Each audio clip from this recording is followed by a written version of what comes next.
नमस्कार मित्रों, आपका पुनः स्वागत है आपके अपने चैनल शेखर एस्ट्रोलॉजी में। लग्न के आधार पे विभिन्न भाव में मंगल के शुभ और अशुभ प्रभाव की चर्चा को लेकर जो मैंने श्रृंखला प्रारंभ की थी, उसमें आज का विषय है मकर लग्न। मकर लग्न में मंगल क्या प्रभाव देते हैं, मकर लग्न की कुंडली में मंगल किस भाव में क्या फलाफल देते हैं, इस पे चर्चा शुरू करते हैं। चर्चा को शुरू करने से पहले मंगल के संक्षिप्त चर्चा। मंगल मेष और वृश्चिक राशि के स्वामी होते हैं, यानी स्वराशि के माने जाते हैं। मकर राशि में उच्च राशि के एवं कर्क राशि में नीच राशि के माने जाते हैं। मंगल की दृष्टि की बात की जाए तो मंगल चतुर्थ भाव, सप्तम भाव, अष्टम भाव, यानी मंगल जहां विराजमान होते हैं वहां से चौथे भाव को, सातवें भाव को और आठवें भाव को देखते हैं। आइए शुरू करते हैं मकर लग्न के लिए मंगल क्या प्रभाव रखते हैं। सबसे पहले हम जानते हैं कि मकर लग्न के लिए मंगल किन भाव के स्वामी बन जाते हैं। अगर मकर लग्न की चर्चा की जाए तो मकर लग्न में चतुर्थ एक शुभ भाव, केंद्र भाव में एक शुभ भाव चौथे भाव के स्वामी बन जाते हैं, साथ ही साथ एकादश भाव के स्वामी बन जाते हैं।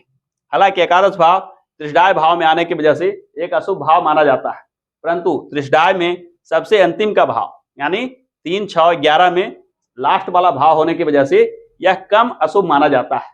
यानी यहाँ मंगल चतुर्थ भाव के फलाफल ज्यादा देते हैं, यानी मंगल मकर लग्न के जातकों के लिए एक शुभ ग्रह बन जाते हैं। मकर लग्न के कुंडली को अगर गौर से देखें तो उच्च राशि के मंगल लग्न में आने से विराजमान हो जाते हैं और चतुर्थ भाव में मंगल आते हैं तो स्वगृही हो जाते हैं। हालांकि सप्तम भाव में मंगल नीच राशि के भी आ जाते हैं, दसम भाव में सामान्य तौर पे तुला राशि पे विराजमान होते हैं। यानी मंगल के शुभता अत्यधिक मकर लग्न के लग्न स्थान में आने से हो जाती है। जिस जातक के कुंडली में मकर लग्न में स्वयं मंगल विराजमान हो, उनके ऊपर साक्षात मंगल का आशीर्वाद प्राप्त होता है। मंगल से बनने वाला रोचक योग विशेष रूप से फलीभूत होता है। ये जातक विशेष साहसी, उत्साही एवं कार्य को लगनशीलता के बल पे करने वाले होते हैं। जीवन में बहुत बड़ी सफलता प्राप्त करते हैं।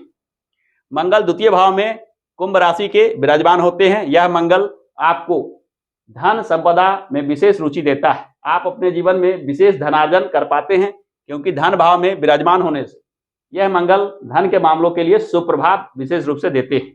तृतीय पराक्रम भाव में भी मंगल का प्रभाव आपके जीवन में शुभ होता है। आप में पराक्रम की अधिकता होती है एवं भाई बांधवों का सहयोग विशेष रूप से प्राप्त होता है। पराक्रम भाव में मंगल का विराजमान होना मंगल के शुभ गुणों को बढ़ा देता है। यहाँ से मंगल सीधे भाग्य भाव को देखते हैं, भाग्य को भी बढ़ाते हैं। चतुर्थ भाव में मंगल का विराजमान होना अत्यंत शुभ योग माना जाएगा। जन्म कुंडली में बनने वाला रोचक योग भी मंगल के यहाँ विराजित होने से बन जाते हैं। मंगल के शुभ प्रभाव से आप भूमि मकान का सुख उठाते हैं, आपका अपना आवास होता है और माता का विशेष सहयोग होता है। मातृतुल्य महिलाओं से विशेष सहयोग प्राप्त होता है। जीवन में धन संपदा विशेष रूप से प्राप्त करते हैं।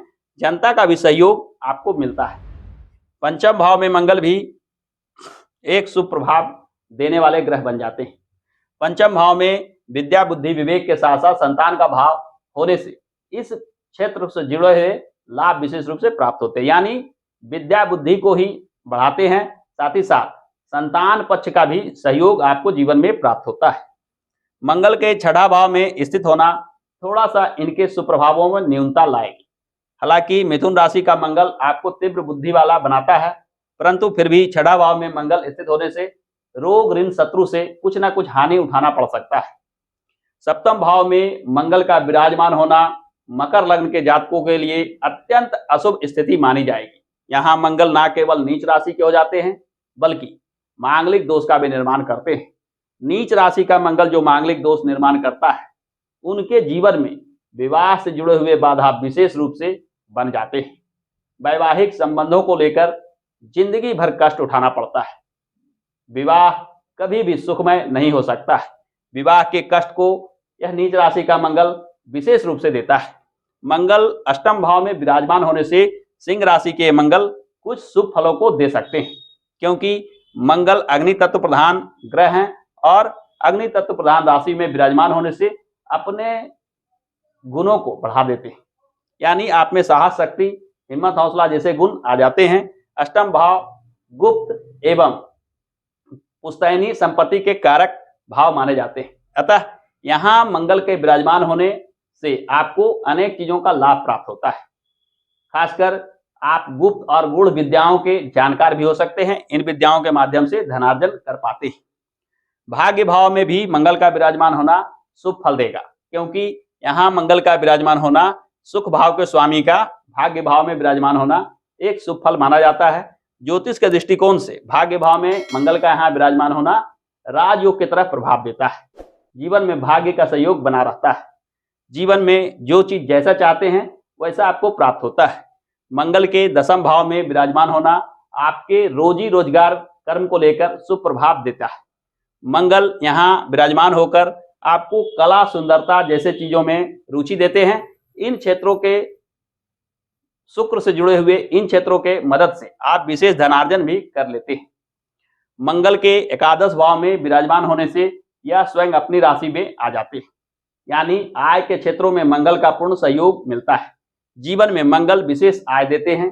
आप आसानी से धन संपदा इकट्ठी कर लेते हैं। एकादश भाव मित्र समूह का भी भाव माना जाता है, यानी आपको मित्रों का भी सहयोग विशेष रूप से प्राप्त होता है।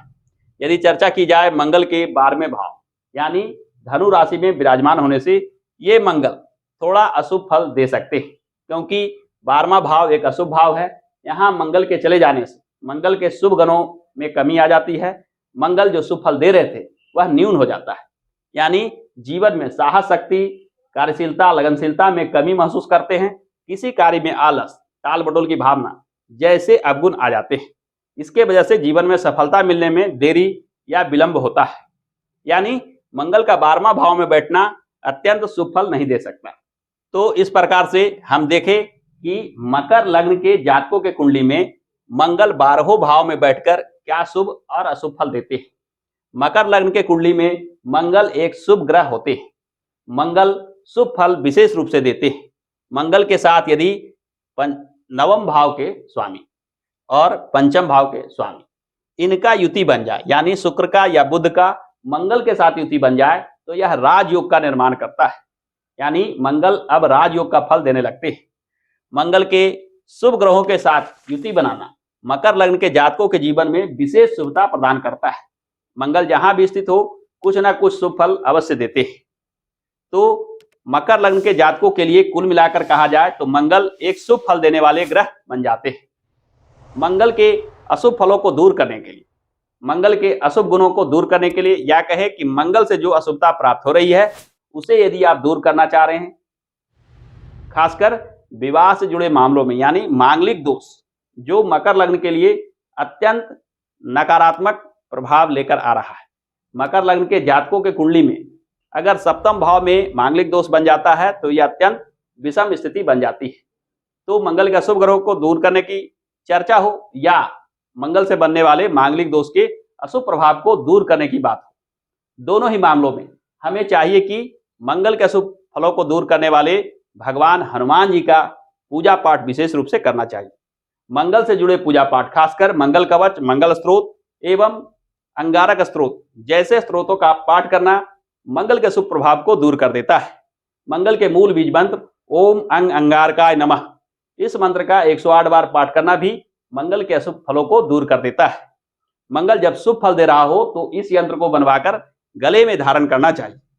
इस यंत्र को भोजपत्र पे बनवाकर चांदी के लॉकेट में लाल धागे में करके गले में धारण करने से मंगल के बलाबल में वृद्धि हो जाती है। यानी मंगल शुभ फल दे रहे थे, अब और शुभ फल देने लगेंगे। मंगल के अशुभ फल को दूर करने के लिए दान की भी चर्चा की गई है। मंगल के वस्तुओं की बात की जाए तो मंगल के वस्तु होते हैं तांबा, गुड़, मसूर की दाल और मीठे पदार्थ यानी मिठाई आदि।